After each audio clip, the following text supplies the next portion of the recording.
This channel does not promote any violent, harmful, or illegal activities. All content provided by this channel is meant for an educational purpose only.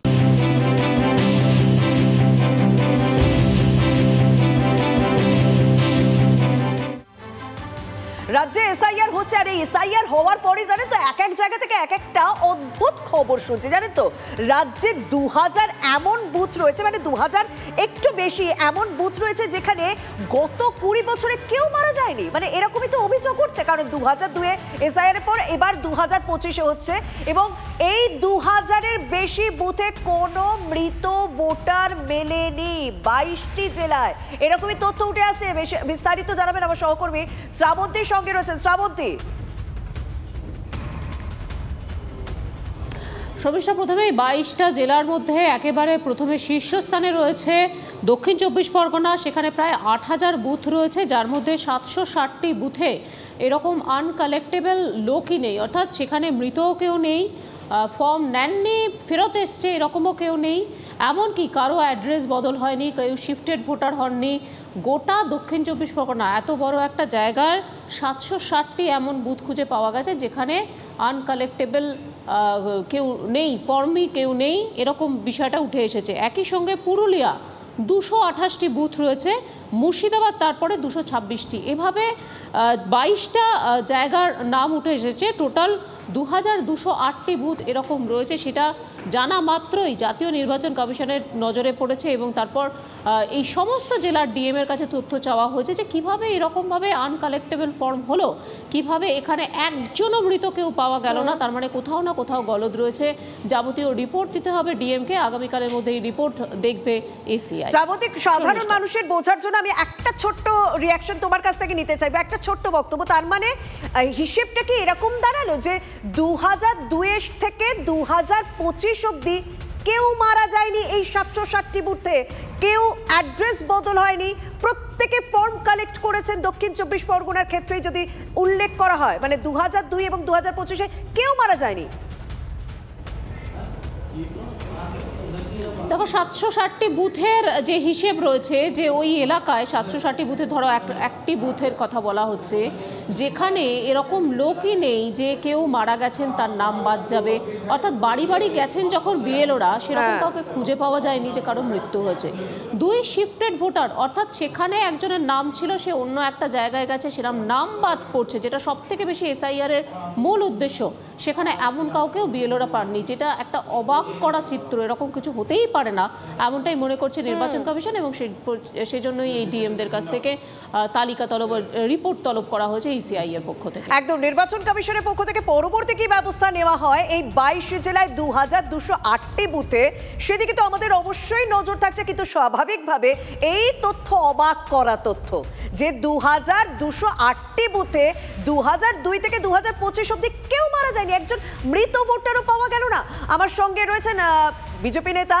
Sajal Ghosh Sajal the 2208টি booth 22 জেলায় কেউ মারা যাননি কেউ shift হননি আপনি দয়া করে তার মধ্যে থেকে দুটো একটা বুথের নাম আপনি আমায় বলে দিন আপনার কাছে আমি হাত জোর করে অনুরোধ করি রাজনীতি যেখানে আছে থাক আমি ওই বুথের ভোটার হয়ে যাব তাহলে আমিও আর মরব না ওখানে থাকলে অমরত্ব লাভ করা যায় এটা আমি বুঝতে পেরেছি আমি জানি না কোন জেলায় কিন্তু আমি বলছি এর একটা বড় অংশ পড়বে ভাইপোর জেলায় আপনার জ্ঞাতার্থে আমি বলছি দক্ষিণ 24 পরগনা 760টি বুথ হয়ে গেল ভাইপো হয়ে গেল আপনি বুঝতে পারছেন না আপনি বুঝতে পারছেন আমরা সবাই বুঝতে পারছি যে কিভাবে কেমন করে এসআইআর কে তারা কবজা করার চেষ্টা করেছে একদিকে মানে সিইও অফিসে বিক্ষোভ আর ওইদিকে ভাইপোর কারসাজি সরকারি কর্মচারীদের ভয় দেখিয়ে ইমিডিয়েট এসআইআর এর সমস্ত ব্যবস্থাকে ইমিডিয়েট একদম ছানবিন করে ছাঁকনি দিয়ে ছেঁকে প্রপার ভাবে এগুলো যাচাই করা হোক এরকম আরো দেখা যাবে হয়তো কিছু বুথে 10-15টা মরেছে এরকম বুথও পাওয়া যাবে এরকম টোটাল আনন্যাচারাল ডেথ যেখানে আছে মানে যেখানে ডেথ রেট এবং ডেথের রেট যেখানে খুব কম এখানে আবার আরেকবার নতুন করে এসআইআর করা হোক এটাই আমার দাবি বেশ অনেক ধন্যবাদ আমাদের সঙ্গে রয়েছে তৃণমূল কংগ্রেস নেতা তন্ময় ঘোষ। তন্ময় বাবু, 2208টি বুথ যেখানে কোনো মৃত ভোটার পাওয়া যায়নি, কেউ শিফট হয়নি, মানে কেউ তো অ্যাড্রেসও পরিবর্তন করেনি, নির্বাচন কমিশনের সূত্রে সেরকমই তথ্য পাওয়া যাচ্ছে। আপনার কি মনে হয় এই বিষয়টা স্বাভাবিক, যেখানে দক্ষিণ 24 পরগনার 760টা রয়েছে? আমি তো পুরো এসআইআর পদ্ধতিটাকেই অস্বাভাবিক। আর বিজেপির নেতাদের মামার বাড়ির আবদার জুড়লে তো হবে না, তাদের কথা মতো ভোটার লিস্ট থেকে বাদ দিতে হবে, তাদের কথা মতো জুড়তে হবে, এরকম ভাবে তো হবে না। আমরা তো প্রথম দিন থেকে বলছি যে এই এসআইআর যেভাবে করা হচ্ছে সেটা অসাংবিধানিক এবং অমানবিক। 2 মাসের মধ্যে করতে কে বলেছিল? আজকে কেন তাদের? তন্ময় বাবু, যারা এখন বিএলওর কাজ করছেন তারা তো মানে সরকারেরই লোক, রাজ্য সরকারেরই লোক, তারাই যা ভেরিফাই করে এনেছে সেই ভেরিফিকেশনের তথ্যই এখন এটা বলছে যে 2000 বেশি বুথে কোনো মৃত ভোটার নেই। আমি দক্ষিণ 24 পরগনা 760টি বুথে কোনো মৃত ভোটার নেই। যারা কাজ করেছেন বিএলও হিসেবে তারা সরকারেরই, এবং বিএলএরাও ছিলেন। সরকার তাদের, সরকার তো কোনো দলের নয়, সরকার তো আমার আপনার সকলের সরকার। তো সেই সরকারের যারা কর্মচারী তারা রাজ্যের কর্মচারী, সুতরাং তাদের উপর নির্ভর করেই তো এফআইআর করতে হয়। এখন এফআইআরটা যদি এইভাবে আনপ্ল্যান্ড হয়েছে করে, তথ্য যদি যাচাই না করতে পারে, তার সম্পূর্ণ দায়িত্ব জাতীয় নির্বাচন কমিশনের। তারা যাচাই করুন, যাচাই করে সত্যতা বের করুন, আমাদের কোনো অসুবিধা নেই। কোথায় কোন ভোটার, আমাদের দাবি হচ্ছে বৈধ ভোটার বাদ না গেলেই হলো। কোন মৃত ভোটার থাকবে না থাকবে তাই নিয়ে তো আমাদের দাবি নেই, কারণ আমরা 5 ভোট দাঁড়িয়ে ভোটে জিতি না। আমাদের বৈধ ভোটার একটা নাম বাদ গেলেও বাংলায় আগুন জ্বলবে। বেশ, অনেক ধন্যবাদ। আমরা কথা বললাম তৃণমূলের রাজ্য সম্পাদক তন্ময় ঘোষের সঙ্গে, এবং তিনি বলছেন যে নির্বাচন কমিশন বিষয়টা ভেরিফাই করে দেখুক। আপনাদের কাছে যে বিষয়টাই তুলে ধরলাম, এবং সেটা প্রত্যেকেই বলছেন যে বিষয়টা যথেষ্ট চাঞ্চল্যকর এবং যথেষ্ট অবাক করা, যে 22 জেলায় 2208টি বুথে 2002 থেকে 2025 অব্দি কারোর মৃত্যু হয়নি, কেউ তার অ্যাড্রেস পাল্টায়নি। মানে শুধুমাত্র দক্ষিণ 24 পরগনা জেলার উদাহরণ হিসেবে তুলে ধরা হয়েছে 760টি বুথ, সেখানে কোনো রকম পরিবর্তন নেই। স্বাভাবিকভাবে ইতিমধ্যে বিডিওদের কাছে রিপোর্ট চেয়ে পাঠিয়েছে নির্বাচন কমিশন। কলকাতা হাইকোর্টের দিকে নজর রাখতে হবে, কারণ বিজেপির সমর্থিতদের দখলে এই মুহূর্তে কলকাতা হাইকোর্টের ক্লাব। সেখানে নির্বাচন ছিল এবং জয় পেয়েছে বিজেপি সমর্থিত প্রার্থীরা। 10টির মধ্যে 7টি আসন দখল করেছে বিজেপি সমর্থিত প্রার্থীরা।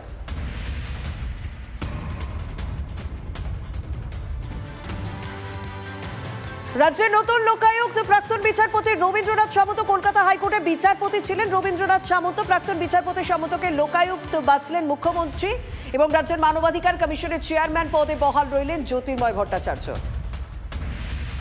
রাজ্যের নতুন লোকায়ুক্ত নির্বাচিত হলেন হাইকোর্টের বিচারপতি রবীন্দ্রনাথ সামন্ত। প্রাক্তন বিচারপতি রবীন্দ্রনাথ সামন্ত, তাকে লোকায়ুক্ত হিসেবে বেছে নিলেন মুখ্যমন্ত্রী মমতা বন্দ্যোপাধ্যায়। রাজ্যের মানবাধিকার কমিশনের চেয়ারম্যান পদে বহাল রইলেন জ্যোতির্ময় ভট্টাচার্য। দিল্লি বিস্ফোরণের ঘটনা তদন্তে নেমে জম্মু কাশ্মীরে আজ 10টি জায়গায় তদন্ত চালালো এনআইএ। অভিযান চালানো হয়েছে এনআইএর পক্ষ থেকে জম্মু কাশ্মীরে পুলওয়ামা, সোপিয়ানে। দিল্লি বিস্ফোরণে অভিযুক্তদের বাড়িতে এনআইএ তল্লাশি চলে। সোপিয়ানের নাদিগামে মৌলভী ইরফানের বাড়িতে এনআইএ হানা চলে। পুলওয়ামায় জঙ্গি আদিল মুজাম্মিলের বাড়িতেও এনআইএ পৌঁছয়।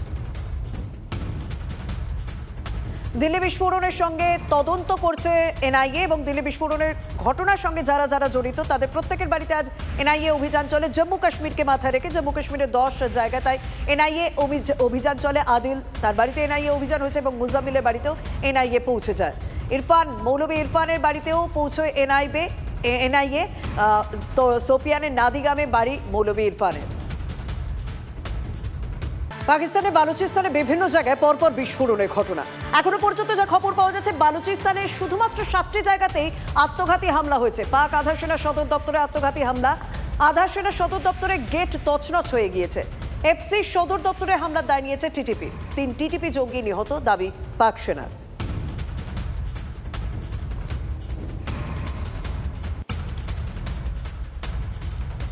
ইমরানের দলের বিক্ষোভ সামলাতে দমনপীড়ন। পাকিস্তানে আদিয়াল জেলের সামনে বিক্ষোভে নাকাল শাহবাজ শরীফের সরকার। পাখতুনখোয়া জারি হতে পারে গভর্নরের শাসন। টানা বিক্ষোভে পাখতুনখোয়ার মুখ্যমন্ত্রী। পাখতুনখোয়ার মুখ্যমন্ত্রীকে শিক্ষা দিতে চায় পাক সরকার। কাল থেকে বড় বিক্ষোভ কর্মসূচি ইমরানের দলের।